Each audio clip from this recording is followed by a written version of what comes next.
त्रिशूलधारी डमरू बजाए त्रिशूलधारी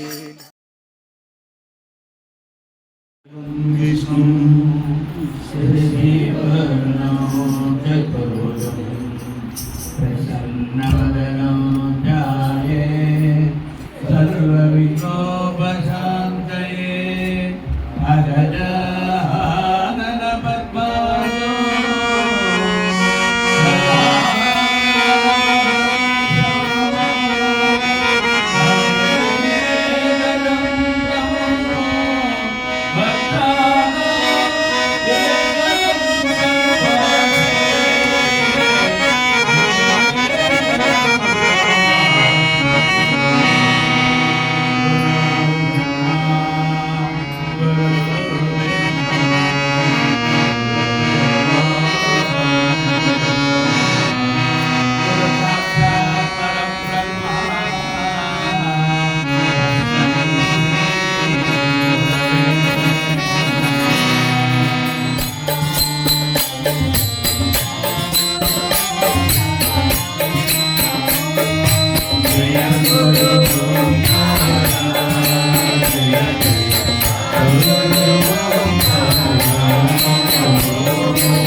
బాబా గారికి ఉంది, రామాయణం ఉంది, భారతం ఉంది, అన్ని వాటిల్లోనూ కూడా వాళ్ళ చరిత్రలో ఉన్నాయి. అలాగనే సిట్టి బాబాకు కూడా సచ్చరిత్ర ఉంది. తర్వాత పుట్టపర్తి బాబా గారికి, సత్యసాయి బాబా గారికి కూడా సచ్చరిత్ర ఉంది. దీన్ని రాసినటువంటి మహనీయుడు జంజాల పాపి శాస్త్రి గారు, రెండో అబ్బాయి వెంకట శాస్త్రి గారు రాసినారు. అయితే భారతదేశంలో అన్ని దేశాల కంటే భారతదేశంలోనే యుగ పురుషులు పుడుతున్నారు, దేవతలు పుడుతున్నారు. కానీ ప్రతి దేశంలోనూ కూడా ప్రవక్తలు పుడుతున్నారు, అవతారాలు పుడుతున్నాయి. కానీ భగవంతుడి యొక్క స్వరూపం ఎక్కడ పుడుతుందంటే మన భారతదేశంలో మాత్రమే ఉద్భవిస్తున్నాయి. ఇవన్నీ రావడానికి మనకు తెలుసు. రాముడు పుట్టడము, తర్వాత కృష్ణుడు పుట్టడము, బుద్ధుడు పుట్టడము, మహనీయులు ఎంతోమంది ఎన్నో విధాలుగా చేశారు. అంటే పరిపూర్ణమైనటువంటి అవతారం ఎప్పుడు వచ్చిందంటే పుట్టపర్తిలో సత్యసాయిబాబా వారి జననం తర్వాత మాత్రమే వచ్చింది. కారణం ఏంటంటే ఆ అవతారాలన్నీ కూడా వాళ్ళ యొక్క కార్యక్రమాలను బట్టి ఇది ధర్మస్వరూపము, ఇది శాంతి స్వరూపము, ఇది ప్రేమ స్వరూపము అని చెప్పి నిర్ణయించబడింది. దాన్ని మనం తీసుకొని ఈవెన్ జీసస్ క్రీస్తు కూడా ఆయన ఉన్నప్పుడు ఏమి ఇవి చేయలేదు. కానీ ఆ గ్రంథాలన్నీ ఎప్పుడు తయారయ్యంటే ఆయన తర్వాత మాత్రమే తయారయ్యాయి. కానీ సత్యసాయిబాబా గారు ఉన్నప్పుడే అన్ని అవతారాల యొక్క విశ్లేషణకి ఆయన ఇచ్చారు. తర్వాత ఇతడు తాలూకా మహత్తరమైనటువంటి మహిమలన్నీ కూడా రాయబడినాయి ఆయన ఉన్నప్పుడే, చేయబడినాయి కూడా. అయితే ఈ మహనీయుడు చేసినటువంటిది ఒకసారి జంజాల పాపి శాస్త్రి గారు, రెండో అబ్బాయి వెంకటేశ్వర శాస్త్రి వస్తే ఒక్కసారి వెళ్ళడం అన్నమాట. ఫస్ట్ టైం వెళ్ళడం. బాబా గారి దగ్గరికి వెళ్ళిన తర్వాత ఆయన చూసి, నువ్వు ఇక్కడ ఇది చేయాలి, భాగవతుడు చెప్పాలి అని అన్నారట. నాకు భాగవతం నేను చదువుతాను కానీ నేను చూడకుండా నేను చెప్పలేను కదా, ఎందుకు బాబా గారు నాకు పెట్టారు అని చెప్పి అనుకుంటున్నావు నాకు తెలుసు. కానీ నేను ఉండగా నీకేలా భయం, నువ్వు చెయ్యి, రోజుకో గంట చొప్పున చేయమన్నాను. రోజుకో గంట చొప్పున చేసి 2.5 సంవత్సరాలు చేసి పట్టిందట ఆయనకి భాగవతం చెప్పడానికి. ఎక్కడ ప్రశాంతి నిలయంలో అంత టైం పట్టిందనమాట. అప్పుడు ఆయన తీసుకున్నారన్నమాట, తపోవనం చెయ్యాలి, రాయాలి అనే సంకల్పం ఆయనకి కలిగి ఆయన 1997 జూన్ 29న ఆయన స్వామి పాదాల దగ్గర పెట్టి ఈ మహత్తరమైన మనకి సచ్చరిత్రను మనకి అందించారు. దానికి అది తపోవనం రావడం. తపోవనము అంటే ప్రశాంత నిలయం. ప్రశాంత నిలయంలో చెట్టు లాంటి వాడు, మర్రి చెట్టు లాంటి వాడు ఎవరు అంటే సత్యసాయి బాబా. ఆయనే భగవంతుడు అన్నమాట. భగవంతుడు ఆయన చేతితో తామ్రపలకాన్ని, తర్వాత ఆయన అమృత హస్తాలతో రాసినటువంటి రాగి పలకని సృష్టించి అక్కడ మనం దీనికి వెళ్ళేటప్పుడు యూనివర్సిటీకి వెళ్ళే త్రోవలో మన ఈ విఐపి ఇది ఉంటుంది కదా, గేట్ ఉంటుంది. విఐపి గేట్కి ఈ మన యూనివర్సిటీకి వెళ్ళే త్రోవలో ఈ మర్రి చెట్టుని అక్కడ తవ్వి అక్కడ పెట్టి అక్కడ తవ్వి ఆయన చేతితోటే ఆవిష్కరించినటువంటి చెట్టు అది ఏదంటే మొక్క మర్రి జ్ఞాన వృక్షం అంటారు దాన్ని. అదే మర్రి వృక్షము. దాన్నే జ్ఞాన వృక్షం కూడా అంటారు, బోధి వృక్షం కూడా అంటారు. ఆయన బుద్ధుడు అక్కడ వచ్చి చేశారట. బుద్ధుడు ధ్యానాన్ని చేసింది అక్కడట. అలాంటిది స్వామి అక్కడ సంకల్పించి అక్కడ పెట్టారు. దాన్ని మనకి అందించినటువంటి వెంకట శాస్త్రి గారు మనకు అందించినటువంటి దాన్ని మనకి అందరికీ కూడా చదువుకొని చక్కగా చేసుకుంటే మొత్తం స్వామి 70 సంవత్సరాలు చెప్పిందంతా కూడాను ఆ బుక్లోనే రాసి విమర్శగలిగేది. అంటే ఎవరికి విమర్శ ఇందులో ఉండదు. మీరు దాన్ని తలంచుకొని మనం చేసుకొని వెళ్ళిపోవాలి తప్ప. తదిమట్లో ఉపన్యాసాల్లో చూడండి, స్వామి ఉపన్యాసాలు ఏ ఉన్నా కూడా మనకు జల్లకొట్టినట్టే చెప్తారు.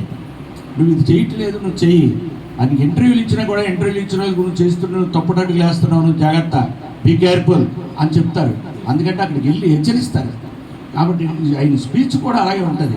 ఇందులో చూడండి, మనం ఏమీ చెయ్యలేనటువంటి పరిస్థితుల్లో ఉన్నాయే అన్నీ కూడా ఉపన్యాసాలు. సత్యోపన్యాసం చూసుకుంటే మనం అందులో అన్నీ కూడాను మనకి ఏదో ఎవరో ఒకరికి దెబ్బ తగ్గుతుంది అందులో. అంటే మనం తల్లి తండ్రి అరే ఇలా కాదురా అని చెప్పారు అనుకోండి, మన బాధేస్తుంది కదా. అలాంటివన్నీ కూడా ఆయన చెప్పారు. కానీ ఇందులో ఎక్కడ కూడా ఎవరో ఏ మనిషిని కూడా నొప్పించుకుంటా రాసినటువంటి మహనీయుడు స్వామి యొక్క తత్వాన్ని ఇందులో విశదీకరించి చాలా చక్కగా మనకి అందించాడు. పుట్టపర్తి అంటే ఏమిటి, పుట్టపర్తిలో ఉన్నటువంటి సౌకర్యాలు ఏమిటి, పుట్టపర్తి ఎలా పుట్టింది, స్వామి ఎలా పుట్టారు, ఎలా వచ్చింది, ఇదంతా కూడా ఈ వనం ఎలా వచ్చింది, ఇదంతా ఈ ప్రపంచంలోకి ఎలా వెళ్ళాడు. పుట్టపర్తి నుండి ధర్మవరం నుండి అనంతపురం మీద నుండి నదులు దాటి కొండలు ఇవన్నీ దాటి ఖండాంతరాలకు వెళ్ళిపోయి ప్రపంచంలోనే ఒక నైసర్గిక స్వరూపాన్ని కల్పించినటువంటి భగవంతుడు సత్యసాయి బాబా గారు. అది ఎలా వచ్చిందో ఈయన వర్ణిస్తాడన్నమాట. అందులో ఈ వర్ణనే మనకి తపోవన సచ్చరిత్ర. దాన్ని మనం అందరం కూడా వెంకటేశ్వర శాస్త్రి గారికి థ్యాంక్స్ చెప్పాలి, మన అందరం కూడా రుణపడి ఉంటాం. ఇది కానీ చదివితే మాత్రం ప్రతి ఒక్కరికి కూడా ఎలాంటి అనుభవాలు కలుగుతాయో చెప్పలేమన్నమాట. ప్రతి ఒక్కరు కూడా చదవలసిన గ్రంథం ఏది అంటే, మనం రామాయణం చదివేలు వేరేగా ఉన్నారు, భాగవతం చదివేలు ఉన్నారు, మన భగవద్గీత చదివేలు ఉన్నారు, అన్నీ కూడా పారాయణాలు చేస్తున్నారు. చేసుకున్న వాటన్నిటికంటే ఇంపార్టెంట్ కలియుగంలో మనం తరించడానికి సరిపడే సబ్జెక్టుని ఇందులో క్లుప్తంగా మనకు పెట్టాడనమాట. చాలా క్లుప్తంగా పెట్టాడు. మనం 100 సంవత్సరాలు చదవక్కర్లేదు, అది ఒక్క వారంలోనే చదువుకోవచ్చు. కాదు మన భజనలోనే అందరికీ చదవాలి అంటే ప్రతి ఒక్కరు కూడా దీనిలో తలంచుకొని ప్రతి ఒక్కరు కూడా రోజుకి మంగళ